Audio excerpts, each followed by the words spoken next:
नमस्कार, जय हिंद साथियों। मैं आपका साथी राजपाल स्वागत करता हूं मेरे सभी नौजवान विद्वान साथियों का स्टडी एग्जाम एकेडमी राजस्थान के सर्वाधिक सिलेक्शन देने वाले एकमात्र संस्थान में। तो सभी विद्वान साथी लाइव जुड़ जाएं। दोस्तों, सुबह डेली आपको 10 बजे कंप्यूटर की क्लास मिलती है, शाम को 8 बजे आपको राजस्थान जीके की क्लास मिलती है। तो आप सभी साथी इसका आनंद उठा रहे होंगे अच्छे ढंग से, मैं आशा करता हूं।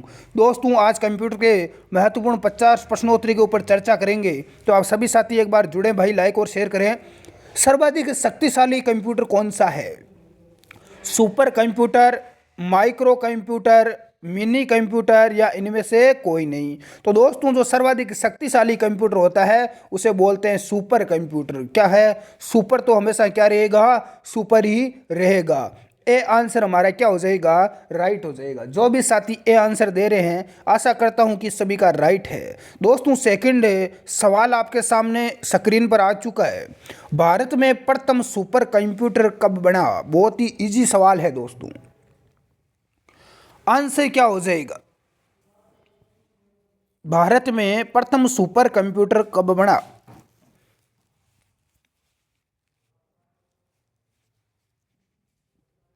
तो करेक्ट आंसर क्या हो जाएगा? 1990, 1991, 1980 या 1981? दोस्तों, राइट आंसर हो जाएगा। जो भी विद्यार्थी इस आंसर भी बता रहे हैं 1991, उन सभी का राइट हो जाएगा। भारत के किस शहर को सिलिकॉन वैली कहा जाता है? किस शहर को सिलिकॉन वैली कहते हैं? हैदराबाद, त्रिवेंद्रम, बेंगलुरु या चेन्नई? यदि आपने आंसर सी चुना है, बेंगलुरु, जो कि कर्नाटक की राजधानी है, तो आपका आंसर क्या होगा? बिल्कुल राइट होगा। नेक्स्ट अगला सवाल देखते हैं। निम्न में से सबसे बड़ा, सबसे तेज और सबसे महंगा कंप्यूटर कौन सा है?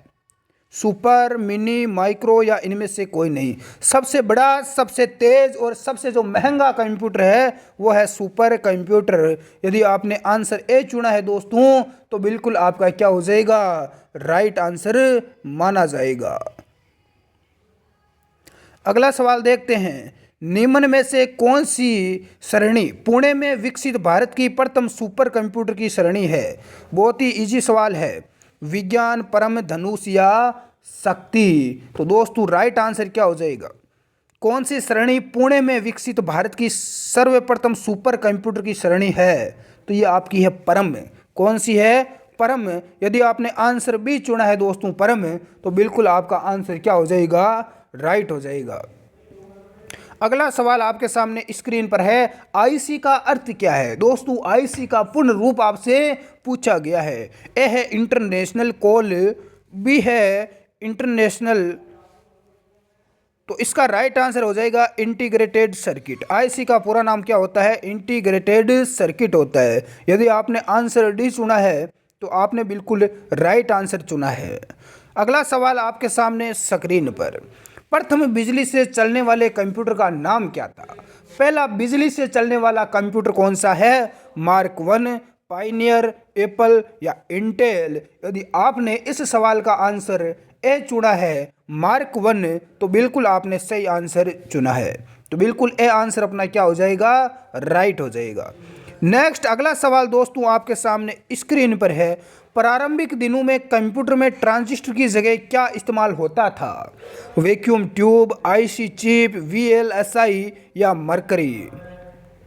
तो प्रारंभिक दिनों में कंप्यूटर में ट्रांजिस्टर की जगह पहली पीढ़ी में वैक्यूम ट्यूब का प्रयोग किया गया। यदि आपने आंसर ए चुना है वैक्यूम ट्यूब, तो आपका आंसर बिल्कुल यहाँ पर राइट होगा। अगला सवाल देखते हैं दोस्तों। अगला सवाल आपके सामने स्क्रीन पर आ चुका है।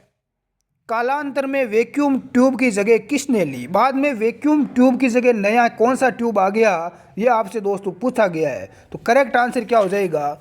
तो जो भी विद्यार्थी वैक्यूम ट्यूब, आईसी, ट्रांजिस्टर या रिसीवर, तो करेक्ट आंसर क्या हो जाएगा? तो बाद में आ गया था आपके ट्रांजिस्टर। क्या आ गया था? ट्रांजिस्टर का प्रयोग बाद में किया गया। सी यदि आपने आंसर चुना है, तो बिल्कुल आपका चुनाव सही होगा। अगला प्रश्न आपके सामने है। अगला सवाल है दोस्तों, कौन सी पीढ़ी के कंप्यूटर में ट्रांजिस्टर का प्रयोग किया गया?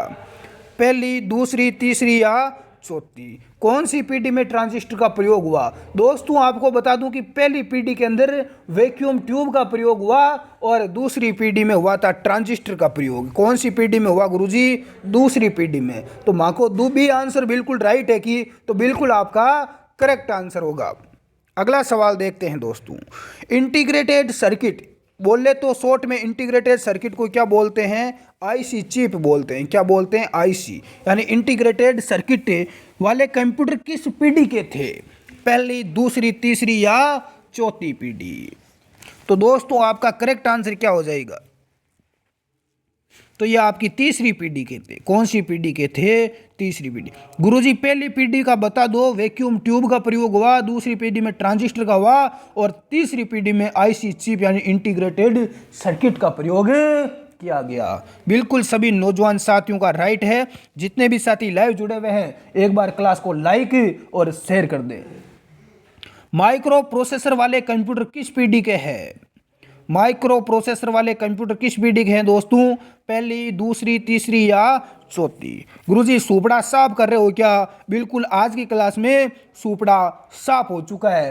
पहली पीढ़ी वैक्यूम ट्यूब, दूसरी पीढ़ी में ट्रांजिस्टर, तीसरी पीढ़ी में आईसी चिप का प्रयोग हुआ और चौथी पीढ़ी में माइक्रो प्रोसेसर का प्रयोग हुआ। दोस्तों ये प्रश्न एग्जाम में 100% पूछा गया है और आगे भी पूछा जा सकता है कि किस पीढ़ी के कंप्यूटर में माइक्रो प्रोसेसर का प्रयोग हुआ। तो ये चौथी पीढ़ी के कंप्यूटर है और वर्तमान में कंप्यूटर की 5वीं पीढ़ी चल रही है। अगला सवाल आपके सामने, पहली पीढ़ी के कंप्यूटर है। दोस्तों पहली पीढ़ी के कंप्यूटरों के बारे में आपसे पूछा गया है। आकार में छोटे और गति में धीमे, आकार में बड़े और गति में तेज, आकार में बड़े और गति में भी धीमे। तो सी आंसर अपना राइट हो जाएगा। पहली पीढ़ी के कंप्यूटर आकार में बड़े हैं और गति में क्या है? बिल्कुल ही धीमे हैं। और वर्तमान में जो कंप्यूटर है 5वीं पीढ़ी के, ये आकार में भी छोटे हैं और गति भी इनकी बहुत ज़्यादा तेज है। तो ये चीज़ें आपको नोटिस करना है। अगला सवाल आपके सामने स्क्रीन पर, पहली पीढ़ी के कंप्यूटर का नाम था। बिल्कुल इजी सवाल है भाई। पहली पीढ़ी के कंप्यूटर में ENIAC, आर्यभट्ट, फोन या रोवर्स। पहली पीढ़ी में जो कंप्यूटर थे उनका नाम है ENIAC। यदि आपने आंसर ए चुना है तो बिल्कुल आपका चुनाव सही होगा। और ये प्रश्न कई बार एग्जाम में बार बार रिपीट हो चुका है। इस चीज का आपको विशेष तौर से ध्यान रखना है। अगला सवाल है, दूसरी पीढ़ी के कंप्यूटर का मुख्य पुर्जा क्या था? ट्रांजिस्टर, वाल्व, आईसी या प्रोसेसर? दूसरी पीढ़ी के कंप्यूटर में मुख्य जो पुर्जा था वो पुर्जा था दोस्तों, वो पुर्जा कोई और नहीं, अरे वो पुर्जा कोई और नहीं, उस पुर्जे का नाम बेचारा ट्रांजिस्टर है। यदि आपने ए आंसर का चुनाव किया है तो बिल्कुल आपका आंसर क्या होगा? राइट होगा। नेक्स्ट अगला सवाल आपके सामने स्क्रीन पर है, पर्सनल कंप्यूटर किस श्रेणी के कंप्यूटर से संबंधित है? Mini computer, main frame, super या माइक्रो? पर्सनल कंप्यूटर किस श्रेणी के कंप्यूटर से संबंधित है? तो राइट आंसर क्या हो जाएगा? Micro computer. क्या हो जाएगा? Micro computer. यदि आपने आंसर डी चुनाव किया है तो बिल्कुल आपका चुनाव क्या होगा? सही होगा। अगले सवाल की ओर रुख करते हैं बिना देरी किए हुए। कम समय में आपको अधिक से अधिक प्रश्नोत्तरी मिल रही है। प्रथम व्यापारी कंप्यूटर था जिसका निर्माण GEC द्वारा किया गया? यूनिवेक, ENIAC, एप्पल या अबेकस?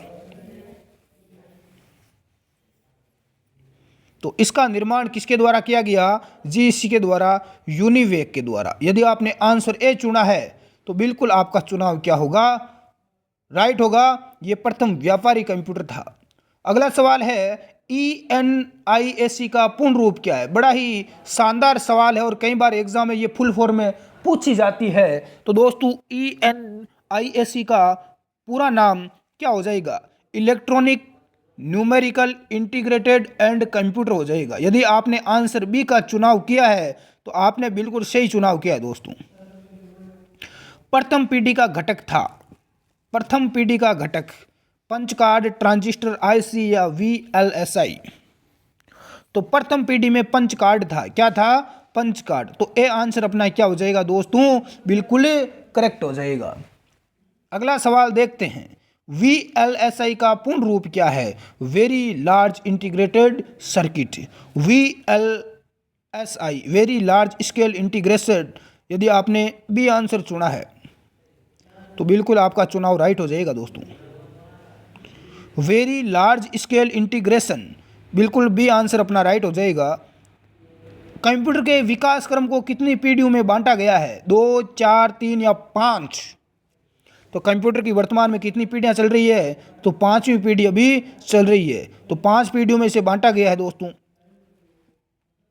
नेक्स्ट है कि सीपीयू का पूर्ण रूप क्या है? CPU central processing unit. CPU का पूरा नाम क्या होता है? Central processing unit. A answer अपना क्या हो जाएगा? राइट हो जाएगा। यदि आपने ए आंसर का चुनाव किया है दोस्तों तो बिल्कुल आपका क्या होगा? करेक्ट होगा।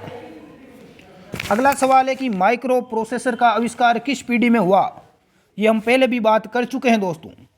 कौन सी पीढ़ी में हुआ है? चौथी पीढ़ी में। चतुर्थ पीढ़ी में माइक्रो प्रोसेसर का प्रयोग हुआ, तो डी आंसर अपना राइट हो जाएगा। इंटेल 4004 माइक्रो प्रोसेसर कितने बिट का था? 2, 16, 8 बिट या 4 बिट? तो ये कितने बिट का था दोस्तों? तो इसमें टोटल कितने बिट है? 4 बिट है। डी आंसर अपना राइट हो जाएगा। SMPS का पूरा नाम आपसे पूछा गया है, स्विच मोड पावर सप्लाई। क्या हो जाएगा मेरे नौजवान साथियों? स्विच मोड पावर सप्लाई इसका पूरा नाम हो जाएगा। और ये पावर सप्लाई कई बार एग्जाम में आ चुकी है दोस्तों, ये चीज़ आपको नोटिस करना है। यूजर के द्वारा जो डाटा कंप्यूटर को दिया जाता है उसे क्या बोलते हैं? अरे जो डाटा यूजर कंप्यूटर को देता है उसे आउटपुट, इनपुट, प्रोसेसिंग। देखो एक यहाँ पर पूरी जो क्रिया है, प्रक्रिया ये चलती है। सबसे पहले जो डाटा देते हैं उसे इनपुट बोलते हैं। क्या बोलते हैं? इनपुट। उसके बाद में कंप्यूटर उस पर प्रोसेस करता है, फिर हमें वापस से आउटपुट मिलता है। तो ये पूरी प्रक्रिया है, ये चलती रहती है। अगला सवाल आपके सामने, कंप्यूटर का नियंत्रक भाग कहलाता है प्रिंटर, कुंजी पटल, सीयू या हार्ड डिस्क? कंप्यूटर का जो नियंत्रक भाग होता है दोस्तों उसे क्या बोलते हैं? उसे बोलते हैं गुरुजी कंट्रोल यूनिट, यानी कि सीयू। सीयू का पूरा नाम क्या होता है दोस्तों? कंट्रोल यूनिट होता है। तो सी आंसर अपना क्या हो जाएगा? राइट हो जाएगा। अगला सवाल देखते हैं, कंप्यूटर में गणना करने का कार्य कौन करता है? गुरुजी कंप्यूटर में गणना का कार्य कौन करता है? बिल्कुल इजी सवाल है और आशा करता हूं कि आपका आंसर भी अच्छा आएगा। ALU करता है। कौन करता है? ALU। गुरुजी ALU का पूरा नाम हमें बता दो। अर्थमेटिक लॉजिकल यूनिट होता है दोस्तों ALU का पूरा नाम। तो इन चीज़ों का आपको पता होना चाहिए।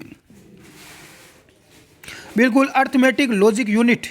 CPU को कहा जाता है माइक्रो प्रोसेसर, कंप्यूटर का दिमाग, कंप्यूटर का मस्तिष्क या उपरोक्त सभी? दोस्तों CPU को क्या कहा जाता है? गुरुजी कंप्यूटर CPU को माइक्रो प्रोसेसर, कंप्यूटर का दिमाग, कंप्यूटर का मस्तिष्क कहा जाता है। तो डी आंसर राइट हो जाएगा, उपरोक्त सभी। यदि आपने आंसर डी का चुनाव किया है तो बिल्कुल आपका चुनाव क्या होगा? सही होगा। अगला सवाल आपके सामने स्क्रीन पर, जोड़, बाकी, गुणा, भाग आदि प्रकार की गणनाओं को कहा जाता है अर्थमेटिक, लॉजिकल या ए और बी या डी? इनमें से कोई नहीं। तो देखो ए और बी दोनों हो जाएगा, अर्थमेटिक और लॉजिकल गणनाएं।